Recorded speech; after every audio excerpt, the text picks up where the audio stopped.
Pancingku yang satunya pasti angkat berat banget. Ternyata aku dapat babon nih guys. Dan ini adekku juga dapat. Ternyata temanku juga dapat tuh.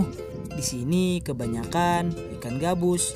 Karena di seberang gak kena lagi, jadi aku memutuskan untuk pindah ke seberangnya. Set, dan ini aku dapat nih guys. Dan ini aku ditemani anak kecil yang juga lagi mancing tuh. Set, aku kena lagi. Eits, jatuh. Karena ini sudah sore, jadi kami memutuskan untuk pulang. Di pinggiran jalan sini ternyata banyak banget yang mancing. Jadi sampai di sini dulu video dari aku. Bye.